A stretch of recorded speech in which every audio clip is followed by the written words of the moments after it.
Okay, so you guys are here for the review of the Honor View 20. Here's my review of the phone. This phone is a must buy. Okay, review over. Let's all go home. I'm just kidding, you guys.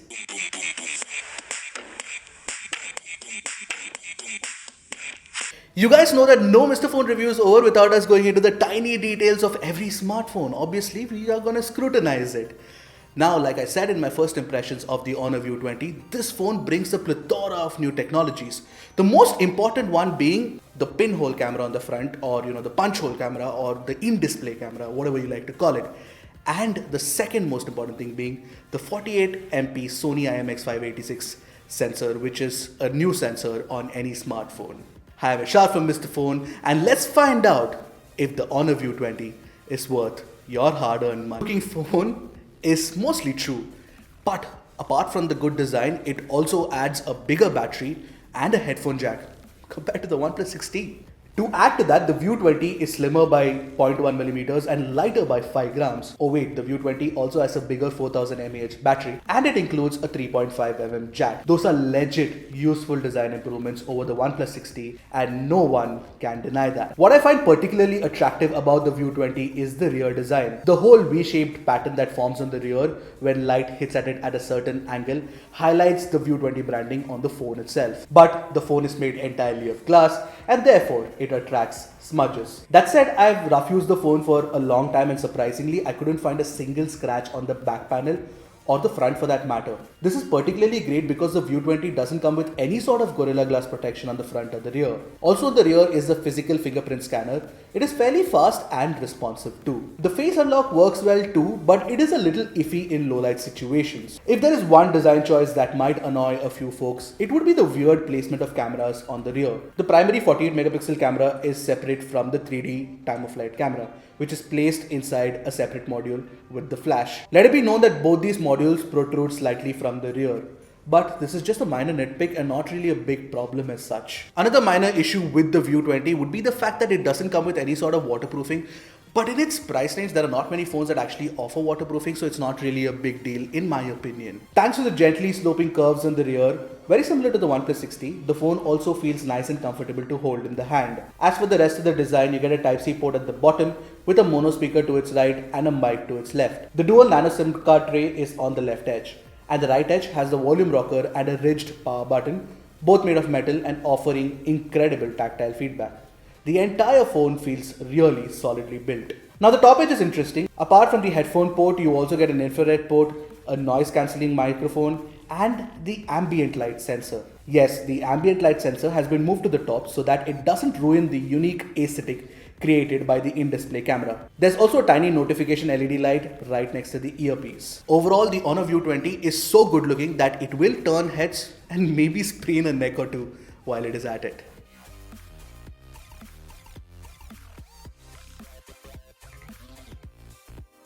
The View 20's display is where all the action lies, all the excitement, all the surprises. Yes, that in-display camera, the punch hole camera, or whatever you like to call that, is at the top left corner, and it is less intrusive than the massive notches on other phones. Pixel 3 XL.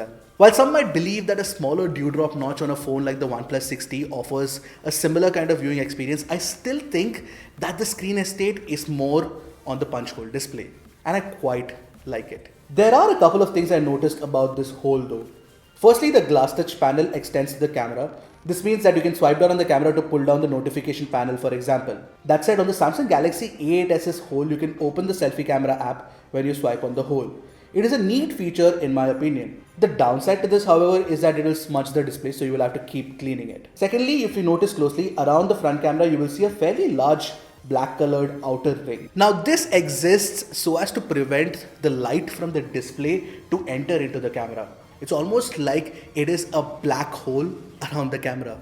That's Science 101 right there. Coming to the display itself, this is one of the most accurate LCD panels on an Android smartphone I've seen. It is almost as good as the LG G7 Plus thin-QS QHD panel, and that is saying a lot. I love the accurate color reproduction on offer, and the viewing angles are really good too. The ambient light sensor does a good job with tuning the auto brightness accurately. Every time I held the display, I was in awe. Honestly, I didn't miss the optic AMOLED panel on the OnePlus 6T after using the View 20. Again, high praise for an LCD panel, really. My only grouse with the display and the related technology is that the haptic feedback that you get on the panel is not that great. It's all over the place, and I switched it off as soon as I got the phone.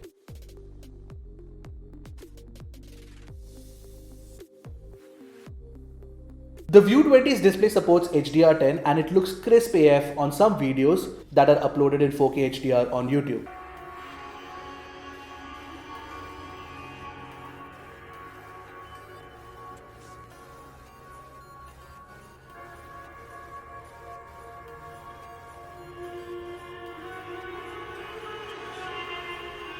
But unfortunately, at the time of shooting this review, the Netflix app topped out all videos at HD playback and there was no HDR option either. Despite that, the multimedia experience on a large phone like the View 20 is going to be top class. Furthermore, the sound quality through headphones/earphones is great. If you use a pair of wired earphones, and use Huawei's Hisense sound effects to push a natural reproduction, you're bound to appreciate the tangible improvement in sound quality. I can assure you the sound quality is better than what you will experience on the OnePlus 6T. The only downside of the multimedia performance is the mono speaker at the bottom. Not that it is bad or not that it is not loud, but most of the competitors, including the Zenfone 5Z, the OnePlus 6T and the LG G7 Plus ThinQ among others, offer a better speaker performance.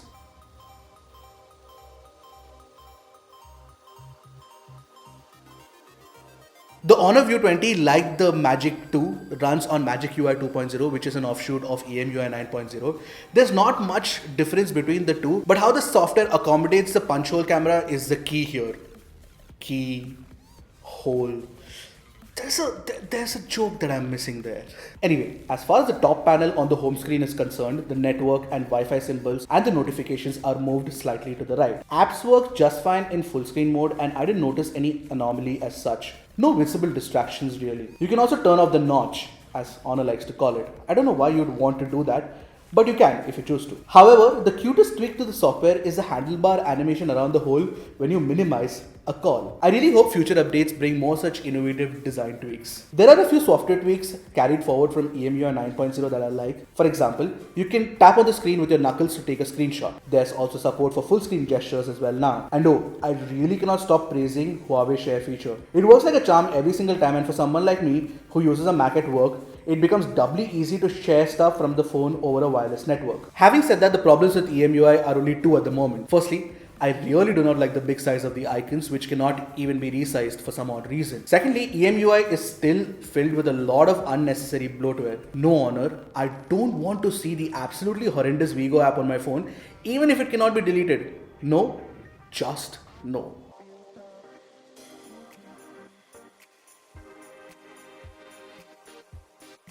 While the punch hole camera is great and all, I am more excited about the 48 megapixel Sony IMX586 sensor on the View 20. But since it has a quad Bayer design, in low light situations, it merges 4 pixels together using a technique called pixel binning. This helps it create a reduced 12 megapixel image but with a lot of details. Here's the interesting thing though. You can shoot full res 48MP images in daylight, but it is not advisable for low light shots because you'll see a lot of pixelation. In any case, the 48MP shots in daylight look soft and bereft of details. And unfortunately, the Indian reviewers didn't get the AI Ultra Clarity mode update at the time of shooting this review. This mode apparently merges multiple 48 megapixel shots together to create more detail. It just looks great, honestly. But don't worry, even the downsampled 12 megapixel images from the View 20 are stunning. This sensor is an excellent one by Sony. I got incredibly detailed and surprisingly color accurate shots from the View 20 in situations where there was ample light. The pictures are contrast heavy, and since the auto HDR is almost always on, even the dynamic range was spot on. But note this, I use the camera with AI on. Yes, AI can do a whole lot of things like detect scenes, switch on the portrait mode automatically if it detects a human subject, etc.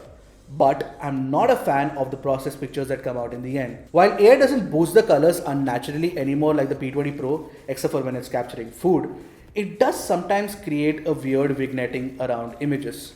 Not a fan. Word of caution, Honor's Gallery app actually tends to boost colors and the photos look very unnatural. I had to actually transfer the photos to my Mac to figure out what the colors are, which I do generally for most of my camera comparisons. In low light, the View 20 shines again.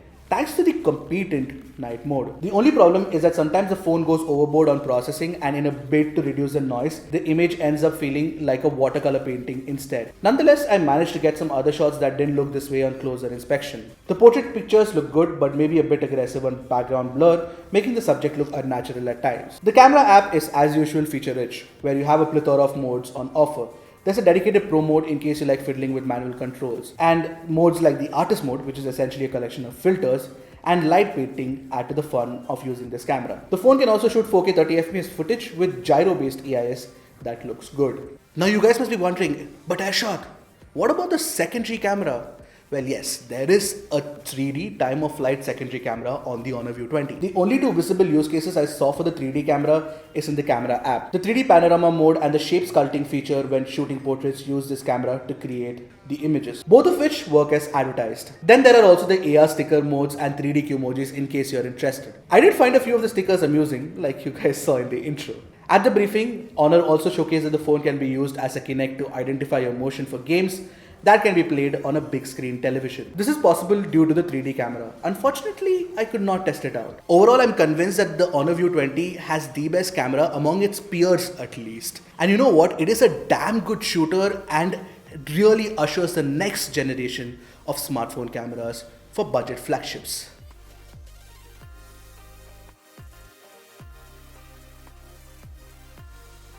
The Honor View 20 also uses top-of-the-line components. It has the latest Kirin 980 chipset with at least 6GB of RAM and at least 128GB of storage. But let it be known that you cannot expand the storage. The internal storage is of the UFS 2.1 kind with great read-write speeds of around 820 megabits per second and 195 megabits per second respectively. This combination of specs ensures that your phone keeps chugging along like a well-oiled machine with enough grunt to spare for most tasks. Unlike other Honor phones, the RAM management was not too bad with most apps staying in memory. As for the benchmark numbers, my unit of the View 20 scored around 280,000 in Antutu. The number should go up for 8GB RAM variant for sure. I also managed a Geekbench score of around 3243 for single core and 9040 for multi-core performance. These numbers are very close to the Mate 20 Pro, higher than the OnePlus 60 and lower than the iPhone XS Max. But the differences are negligible and barely noticeable in day-to-day performance. Oh, and playing PUBG on this phone is a superb experience, thanks also to the highly sensitive touch panel. Also, for the duration of my review, I used the View 20 with my Airtel and Jio SIM cards in Delhi NCR. The phone supports VoLTE on both the SIM card slots, and the call quality and network performance was top-notch too. Despite moving the earpiece to a tiny slit at the top, I found the sound to be crystal clear with Huawei's AI-based noise cancellation working in full swing in calls. Similarly, the Wi-Fi performance was top-notch too, with the option to share your Wi-Fi network as well.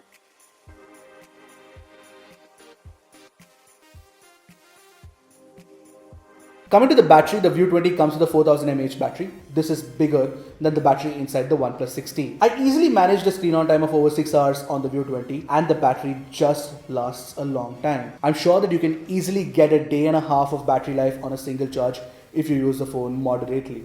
Our review unit also came with a 40-watt fast charger. The View 20 supports Huawei supercharged technology. Therefore, it managed to charge the battery from 0 to 100 in 1 hour and 11 minutes. That is stupendously fast. But the only feature that's missing on the Honor View 20 is wireless charging, which I think most of us can live without.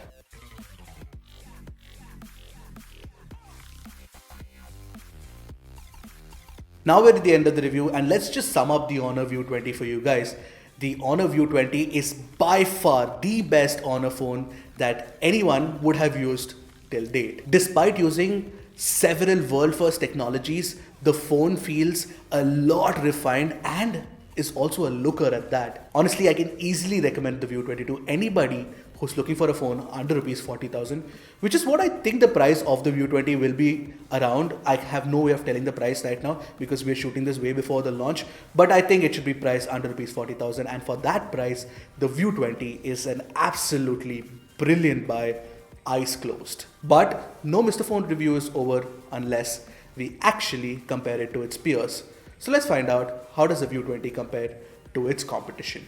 Let's start off by comparing it with the OnePlus 60, which is still a great phone. There are no two ways about it. But the View 20 is clearly one generation ahead with its camera performance, design and display. Yes, you don't get that in-display fingerprint scanner that you get inside the OnePlus 60, but I still don't think that such scanners are ready for prime time yet. The View 20 is the perfect poster boy smartphone to usher in 2019. OnePlus has its work cut out. I hope OnePlus really goes with that slider design to cut off the notch like we see in some leaks of the OnePlus 7. That would really be something. But for now, if you want to buy a phone and cannot wait for the OnePlus 7 to launch, the View 20 is an eyes closed buy. I'm adding the Poco F1 to this comparison because it is much more affordable, and you know what, with Snapdragon 845 the performance of the phone could entice a lot of folks. But trust me, compared to the Poco, the View 20 is 100 times more polished experience. So if you're considering the View 20 and for some odd reason find the Poco F1's price tempting, don't change your opinion. The View 20 is a solid buy and is bound to be recommended by a lot of folks, not just professional reviewers like me. So that's it from me. That was my review of the View 20, a phone that I'm glad exists in 2019. A phone that makes me want to root for an underdog like